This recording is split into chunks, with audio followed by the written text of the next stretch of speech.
Segundo uma pesquisa feita pela Federação Brasileira das Associações de Ginecologia e Obstetrícia, em parceria com o Datafolha, 33% das brasileiras não vão ao ginecologista regularmente. A saúde ginecológica é uma parte crucial do bem-estar feminino. E a falta de conhecimento do útero, da sua importância, pode fazer com que as pessoas não percebam sinais quando esse órgão adoece.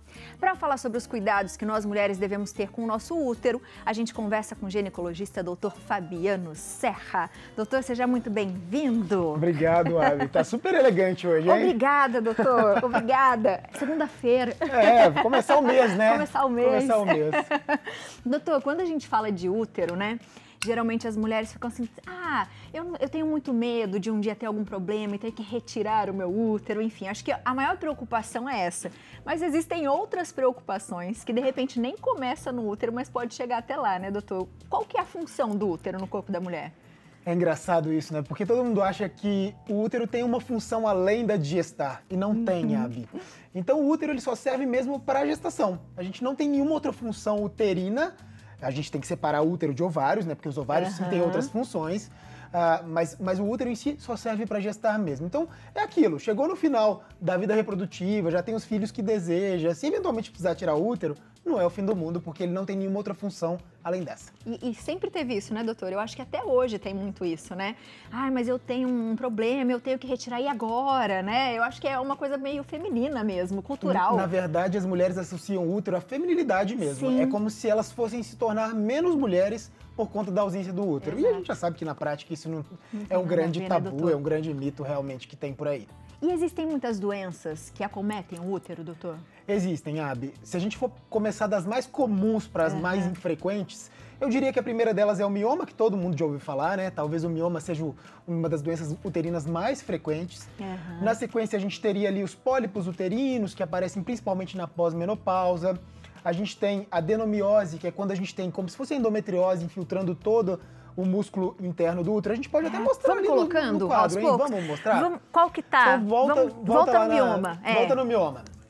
Porque daí a gente vai falando de cada uma. Acho que é mais interessante. Tô vendo que eles estão postando ali, colocando. Esse é o pólipo. Esse é o pólipo, Então vamos aproveitar que eles deixaram no pólipo. Esse é o pólipo. Você tá vendo, Abi? O pólipo ele pode estar ali dentro da cavidade do útero, que seria aquela parte central ali, mas ele pode também ser exteriorizado pelo colo do útero, que é aquele lá de baixo, ó. Aquele pólipo lá de baixo, ele pode ser um pólipo do colo do útero, ou ele pode ser um pólipo da cavidade interna que tá se exteriorizando lá para fora no canal vaginal. Aquela parte mais escura embaixo já é o canal vaginal. Doutor, mas ele desculpa a ignorância, mas ele pode sempre começar, ele começa pelo colo do útero, porque se a gente for pensar no corpo, sei lá, né, começa pelo colo ou não, ele já pode dar direto no útero? Pode dar direto dentro do útero, igualzinho aqueles lá de cima. Tá. Então geralmente ele pode ser pediculado, que é esse fiozinho, né, ele fica penduradinho, né, ou ele pode ser o que a gente chama de séssil, que é quando ele tem uma base larga, como se fosse uma pinta mesmo, sabe? Uma verruguinha, que tem aquela base mais larga, ele também pode dar dessa forma. Então, o que é o pólipo? É uma carninha que cresce, né? Então eu brinco que assim como vão aparecendo aqueles aquelas coisinhas que ficam penduradas na pele, né? Que parece umas verruguinhas penduradinhas, esses pólipos eles são muito similares. Só que, claro, que um tecido diferente, um tecido endometrial, né? Mas eles parecem muito esteticamente com aqueles penduricalhozinhos que a gente tem, exatamente. Então, e quais são os riscos, doutor? O pólipo é muito difícil ele ser câncer, ou ele virar câncer. O pólipo, ele, em geral, é menos de 1% de chance de virar câncer. Então, em geral, é algo benigno, mas muitas vezes, quando a gente encontra, dependendo da situação, do contexto daquela mulher, talvez a gente tenha que retirar. Tá boa, doutor. O que mais? Esse tem aqui, é o mioma. O mioma é interessante que eles colocaram uma imagem onde a gente pode ver vários tipos de mioma, né? Então, desde os miomas que ficam dentro da cavidade, quanto aqueles miomas que ficam fora da cavidade. Deixa eu mostrar nesse modelo aqui, Abi, que eu acho que vai ser interessante, tá? Vocês estão pegando aqui? Tá. Vamos só ver se o pessoal pegou. Então, vamos lá. Essa é a cavidade, tá? Isso aqui já é a vagina, né? Tá. Então, esse seria o colo do útero. Então, os miomas, em geral, acometem esse músculo que tá aqui, ó, que é o endométrio, tá? Os pólipos, eles podem estar dentro da cavidade ou podem estar aqui dentro. A gente pode ter mioma também no colo uterino, tá? Então, não é infrequente. Então, a gente consegue ver. Isso aqui já é vagina. Tá. Quando a gente passa aquele espéculo, o bico de pato, né, que o pessoal fala pra gente fazer o exame, o que a gente vê é justamente esse colinho aqui, ó. É como se a gente olhasse assim, tá? Então a visualização que a gente tem é justamente essa. Então a gente não tem essa visão interna daqui. Para a gente visualizar isso aqui internamente, a gente teria que entrar com uma câmerazinha num aparelho que a gente chama de histeroscopia. Tá. E essa histeroscopia a gente pode não só visualizar, mas a gente pode também fazer cirurgias. Então retirar, às vezes, miomas, pólipos, coisas que estão internamente no útero também. Como a endoscopia funciona, por exemplo? Como a endoscopia funciona. Inclusive, é um aparelho endoscópico, né? Então, Tá. é uma das partes da endoscopia. Tá. Tá? Tá. Que a gente tem especificamente quando é histeroscopia, que seria visualizar o útero por dentro. Boa, boa. Então, basicamente isso. A gente tem também adenomiose. A adenomiose é quando existe um tecido de endometriose que infiltra esta camada da musculatura uterina aqui. E essa adenomiose, ela pode causar cólicas e sangramentos. Então, ela é muito... a gente comenta que é uma prima da endometriose. Então, aqueles mesmos sintomas relacionados à endometriose podem vir também com a adenomiose associada a um sangramento mais aumentado, que nem sempre está associado na endometriose. Mas a cólica, aquele desconforto, principalmente no período menstrual, tem muito a ver com a adenomiose também. E tem idade, doutor? Geralmente as mais jovens sofrem mais ou não? Adenomiose e endometriose, sim, né? A gente vê uma frequência maior na população que está no período reprodutivo ainda, num período que a gente chama de menacme. Né? É claro que depois, na pós-menopausa, isso tende a melhorar, porque os hormônios femininos já não estão tão altos mais. O mioma, em geral, ali por volta dos 35, 40 anos, até os 50, é o pico de aparecimento. Os pólipos aparecem, em geral, na pós-menopausa. E a gente tem também o câncer de endométrio, né? Tanto o de endométrio quanto o de colo de útero. O câncer de endométrio seria o câncer que aparece nessa parte aqui, interna do útero. E tem o câncer do colo do útero, que é o que aparece nessa parte aqui. O que eu quero deixar claro pro pessoal também é que o colo do útero é uma parte do útero, né? Então seria só esse pedacinho aqui, ó, aqui mais embaixo, a gente chama de colo do útero. E essa parte aqui a gente chama de corpo do útero. Então a gente tem o câncer que pode acometer o corpo do útero e pode ter o câncer que acomete o colo do útero. Né? E isso também vai aparecer... o câncer de corpo do útero vai aparecer numa idade mais avançada, uma população mais idosa, frequentemente ali após os 50 anos. E o do colo do útero pode aparecer em populações mais jovens porque tem relação com o HPV. O do corpo do útero não tem relação com o HPV, enquanto o do colo uterino, mais de 99% dos cânceres causados no colo do útero estão relacionados ao HPV. E doutor, quando a gente fala de HPV, eu acho que também as mulheres, principalmente, que é cultural também, existe um preconceito sobre isso, né? Muitas não tomaram a vacina na adolescência, né? E a gente fala, não, mas ainda tem vacina, ainda é possível. E o HPV, doutor, é possível ter contraído isso há muito tempo atrás e encontrar só agora? É sim, Abi. Quando a gente olha para o HPV, né, quando a gente entende o vírus ele pode ficar latente durante muito tempo no corpo da mulher e do homem também, né? Então, às vezes, o HPV apareceu agora, mas esse HPV ele já existe há muitos anos. Às vezes foi na primeira relação sexual que você teve na vida. E aí pegou esse HPV ficou latente, escondidinho ali, e de repente ele resolve reaparecer. Inclusive, isso é um problema pra gente que é ginecologista, porque a gente tem que orientar muito. Porque às vezes mulheres casadas há muitos anos, de repente aparece um HPV e ela acha que o marido traiu, o marido acha que ela traiu, e aí vira um transtorno. E a gente tem que desmistificar isso, porque realmente o HPV é um vírus que pode permanecer ali durante muitos anos. E é muito legal a gente falar sobre isso, doutor, porque eu acho que é bem isso, é cultural. É cultural. Parece que é algo muito ruim, e quando descobre, nossa, mas foi agora, né? E não. E aí, doutor, é necessário fazer realmente a vacinação, porque de repente se encontra o vírus, é possível que ele vá embora de novo ou não, doutor? Olha que interessante, Abby. Existe uma relação de que quando há vacinação, quando se vacina uma pessoa, mesmo que ela já tenha o vírus, a chance dela limpar, ou seja, dela se curar do vírus, é muito grande. Inclusive, é maior do que ter o vírus. Olha que coisa interessante. A vacina, ela promove essa imunidade e, às vezes, uma imunidade mais duradoura em relação ao vírus. Então, é bastante interessante vacinar. Lembrando que a vacina, ela é disponível gratuitamente no SUS, né, para crianças e adolescentes aí de 9 a 14 anos, principalmente para esse público que não iniciou a vida sexual, mas também é disponível para outros grupos, pacientes vítimas de violência sexual até os 45 anos, ou pacientes que são imunossuprimidos, que passam por tratamentos oncológicos. Então, esses grupos também têm direito à vacina. Então, agora, as pessoas perguntam muito, mas eu não tenho direito ao SUS, mas se eu quiser ir no privado, eu posso me vacinar? Pode, deve. Inclusive, existe uma vacina até mais moderna agora, que é a nonavalente, que além de proteger contra os 4 tipos de vírus que existem na vacina do SUS, protege também contra mais 5 tipos de vírus que causam câncer do colo do útero. E é interessante dizer que a vacina ainda não tem em bula, que ela previne outros tipos de cânceres, mas a gente sabe que o HPV hoje está relacionado a cânceres de orofaringe também. Câncer de pênis e outras lesões. Então a gente sabe que hoje, tomando a vacina do HPV, a gente previne outras lesões cancerígenas também. Que interessante isso para prevenção. Para prevenção. Muito bom, doutor. É isso aí. Tem perguntinha do WhatsApp? Vamos lá. Temos uma perguntinha para o doutor, vamos ver aqui, ó. Isabelle, boa tarde. Tenho dúvida que não é sobre útero. Não tem problema, a gente vai tirar. Tem uma idade ao certo para a mulher entrar na menopausa? Ô, Isabelle, obrigado pela pergunta, viu? E é muito bom esse tema, a gente gosta de fazer ele várias vezes, né, doutor? Não, menopausa, sempre tem pergunta, menopausa né? bomba, é né? Maravilhoso. Menopausa é sempre um tema que tem muita discussão e muita pergunta. Isabelle, mas a questão é a seguinte, não existe uma idade específica, mas acima dos 40 anos a gente considera essa idade como normal, tá? Se a menopausa acontece antes dos 40 anos, a gente classifica essa menopausa como precoce. Se ela acontece após os 40, a gente vai considerar normal. Eu posso te dizer o seguinte, existe uma idade média da brasileira. A brasileira, em geral, menopausa ali por volta dos 48 anos. Então, é basicamente isso. Basicamente isso. Mas antes vai chegar o climatério, né, doutor? Vai ter aquele processinho todo. E o climatério, ele é algo que vai ali antes e depois, né? Ele fica naquela fase, inclusive pós-menopausa, pode ter as ondas de calor, pode ter tudo aquilo aí ainda, né? Ainda. E tem mulher que demora muito tempo, né? Pra entrar na menopausa, de fato, pra ter a menopausa, né? Tem mulher que às vezes vai acontecer aos 55 anos, 56. Ah, mas é um grande problema? Não. Agora, se o sangramento estiver alterado, uma das coisas que pode estar relacionada também é o câncer de endométrio. Então, se essa paciente tem sangramentos esquisitos demais por volta dessa idade, vale a pena investigar. Doutor, e sobre essas doenças que a gente está falando do útero, quais são as mais preocupantes? A gente sabe que quando fala do câncer, todo mundo se preocupa. Mas quais delas, por exemplo, pode gerar um câncer? Quando a gente fala de mioma, por exemplo, as pessoas têm medo. Mioma, cisto, pólipo. E aí, doutor? Mioma não vira câncer.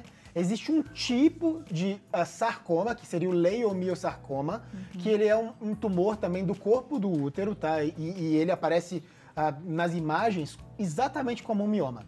Só que o mioma, ele é responsável por 40% dessas lesões que aparecem no útero, né? 40% das mulheres têm essas lesões de mioma. Então, na imensa maioria das vezes, não vai ser sarcoma, porque sarcoma é uma doença rara, não é uma doença tão frequente. Felizmente, senão isso ia gerar uma confusão na nossa cabeça.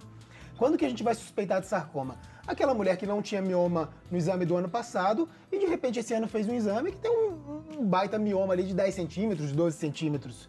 Então essa mulher a gente tem que ficar de olho, porque cresceu um nódulo... Muito rápido. Muito rápido, principalmente se esse nódulo for único, a gente tem uma tendência a imaginar que pode ser um sarcoma. E doutor, se em casa, por exemplo, tem a mãe, de repente já teve o câncer, aí também é necessário investigar.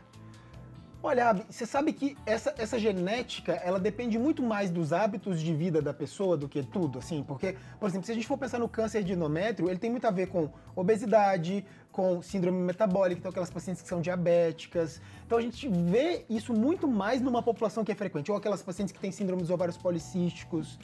Então, claro, se ela for filha de uma mulher que teve síndrome dos ovários policísticos e ela também tiver síndrome dos ovários policísticos, ela tem mais risco de ter o câncer. Mas veja que isso é modificável. É um fator de risco modificável, porque se ela tiver hábitos de vida saudável, se ela não deixar a síndrome atacar ou atuar, né, realmente ela pode prevenir o câncer. Isso é bem interessante, porque eu estava até falando com meu esposo hoje, e a gente falava de câncer antes, é acima dos 40 anos, e hoje a gente vê muitos jovens com câncer. É decorrente disso, doutor, dos maus hábitos, por exemplo? Com certeza, maus hábitos têm relação, mas hoje tem um negócio que é muito interessante, né? Primeiro, a internet trouxe essa informação pra gente. Antes as pessoas jovens morriam, a gente não ficava nem sabendo, quando a gente não tinha esse acesso à informação como a gente tem hoje.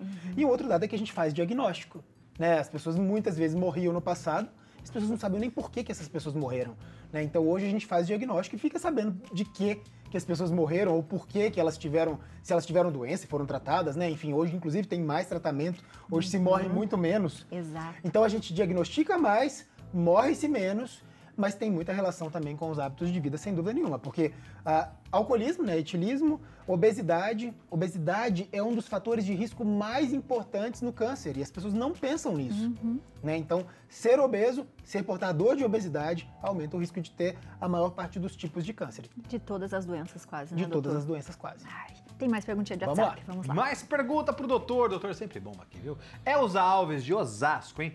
Boa tarde, me tire uma dúvida. Tenho pólipos no útero.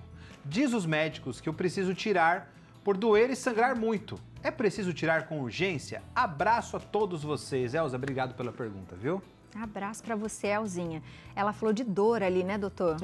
É que tem gente, Abi, que o pólipo ele pode dar sangramento. Se a Elza estiver ainda no período de sangramento, que ela menstrua, ela pode ter mais cólica menstrual por conta desse pólipo. Tá. Né? Então, eventualmente, ela tem indicação de tirar. Elza, dizer se tem que tirar correndo ou não, na urgência ou não, é difícil, porque eu não sei se é o caso. Né? Se existe uma suspeita de câncer associada, que eu imagino que não, tá? A maior parte dos pólipos, como eu disse, somente 1% a gente tem um risco de malignidade ali, que é muito baixo. Então, na maior parte das vezes, não é para ontem que a gente faz esse tipo de cirurgia. Agenda, faz de forma eletiva, nada... vou tirar férias daqui 3 meses. Pode agendar daqui 3 meses. Na maioria das vezes, dá pra aguardar sim. Boa. Tem mais perguntinhas para você, doutor. Estamos bombando hoje de pergunta. Corre lá, Balinha, que tem pergunta. Vem pra cá, Balinha! Vem pra cá, Balinha! Temos pergunta. Doutor bomba, não como sempre, né? Doutor super gente boa. Vamos ver aqui, ó. Vilma Melo, boa tarde. Tenho 52 anos e estava sem menstruar há 14 meses. Aí esse mês veio menstruação. O que pode ter acontecido? Vilma, obrigado pela pergunta, viu? Muito legal o que a Vilma falou, né, doutor? É o que a gente estava comentando agora há pouco, né? É interessante porque essa pergunta da Vilma é muito frequente. Só que a principal causa de sangramento na pós-menopausa, Vilma, como você parou de menstruar fazia 14 meses, a gente vai falar que aquela última menstruação que você teve foi a menopausa, tá? Então ficou mais de 12 meses sem menstruar, é menopausa, tá? Agora, você voltou a sangrar, a gente tem que identificar. Será que é um sangramento de atrofia? Que é a principal causa de sangramento na pós-menopausa. A parte interna, o endométrio, vou pegar aqui de novo. Sim. O endométrio, pega aqui pra mim, por favor. Foi. O endométrio, que é essa camadinha aqui, ó, ele fica tão fininho que existem vasos na base aqui e esses vasos ficam expostos. E aí, eventualmente, esses vasinhos podem sangrar e exteriorizar um sangramento aqui pela vagina. Quando exterioriza o sangramento pela vagina, as mulheres confundem com menstruação, mas na verdade é uma atrofia do endométrio. Não é que o endométrio está descamando porque ele cresceu, ele está tão fino que, em geral, ele pode sangrar. Agora, um dado interessante também é que o primeiro sinal do câncer de endométrio também é sangramento. Então, sempre que a gente tem sangramento na pós-menopausa, cabe uma consulta ginecológica e uma investigação, tá? Então, essa é a recomendação que eu dou pra Vilma, né? Acho que é a Vilma que tá em casa lá, tá? Mas, Vilma, pensando aqui, o mais comum é atrofia, tá? Então, o mais comum é provavelmente algo benigno, mas que precisa de uma investigação adicional ali só para descartar outras causas. Lembrando que o câncer que acomete essa parte aqui, em geral, ele é muito benigno, porque, não sei se eu posso falar que ele é benigno, mas ele é um câncer menos do mal. Para metastatizar, para dar uma doença muito grave, ele demora um pouco. E como ele dá sinais muito precoces, que seria esse sangramento na pós-menopausa, a gente, em geral, diagnostica ele de forma precoce. E é muito mais rápido para curar. E aí, se ele tá no estágio inicial ali, é só tirar o útero e acabou. Aí tira o útero. Tira o útero e acabou. Boa, doutor. Né? Mais uma perguntinha. Mais uma perguntinha pro doutor. Vamos ver. Viviane, boa tarde. Fiz esterectomia por corte, entre aspas, aberta. Há mais de 3 meses e ainda não cicatrizou. Isso é comum? O que poderia fazer para ajudar a acelerar esse processo de cicatrização? Obrigado, Viviane, pela pergunta, viu? Boa, e aí, doutor? Olha, Viviane, já era para ter cicatrizado, né? A gente está falando de 3 meses de cirurgia, não se espera que uma cicatriz, que uma ferida operatória, demore tanto tempo para fechar. Existem algumas causas. Uma delas é a obesidade, se a barriga tiver um tecido adiposo muito grande, às vezes demora um pouco mais. Outra causa seria diabetes também, que dificulta a cicatrização. Então, vale a conversa com o seu médico, com o seu ginecologista, com quem te operou, para ver se tem alguma coisa por trás disso também, para demorar tanto tempo para cicatrizar. Né? Mas, em geral, algumas pacientes que complicam realmente, que ficam com a ferida mais abertinha ali, realmente vai demorar um pouquinho mais e a gente vai ter que ter um pouquinho mais de paciência. Mas tem que descartar outras causas. Boa. Que é muito tempo, né, doutor? É muito tempo. Mais perguntinha de WhatsApp. Vamos lá. Mais perguntinha, claro.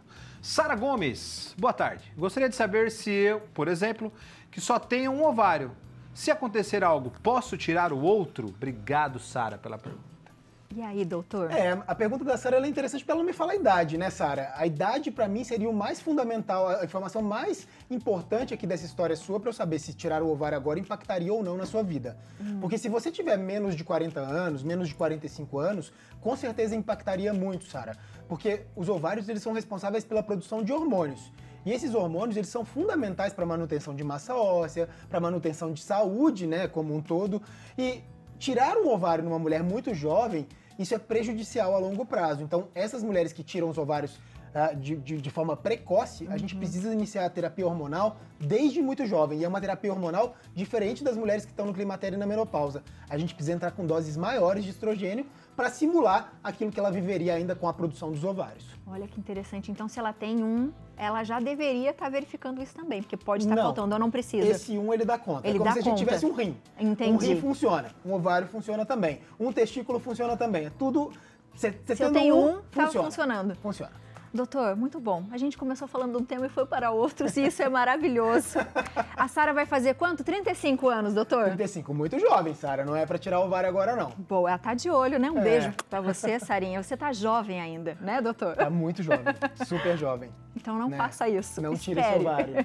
Doutor, volte mais vezes. Eu acho que é gostoso a gente fazer esse plantão de saúde para as pessoas mandarem perguntas e a gente responder mesmo. E é tão gostoso a gente saber que as mulheres estão perguntando mais, estão se informando mais, né? Que eu acho que tira um pouco do preconceito e ajuda muito mais a nossa saúde. E o que eu acho legal é que na internet, às vezes eu vejo elas postarem, às vezes, na nossa foto ali do Instagram daqui do Santa Receita, que elas às vezes colocam as dúvidas de uma forma tão sem tabu, né, que às vezes elas falam de vida sexual, elas falam de problemas muito íntimos e que elas expõem que pode ajudar outras mulheres também nessas dúvidas, nessas questões. Poder ajudar outras mulheres, doutor. Essa é a corrente. Isso é empoderamento, viu, minha gente? A gente conseguir partilhar as nossas informações. Doutor, muito obrigada mais uma vez. Obrigado, Abi. Obrigado mesmo. Sempre um prazer. Mês que vem estamos aqui. Também. De novo isso, viu, gente? Aproveita, se tem dúvida, ó, @Dr. Dr. Fabiano Serra. Tem o YouTube também, drfabianoserra.com.br. Dr. Fabiano Elisei Serra. E o site drfabianoserra.com.br.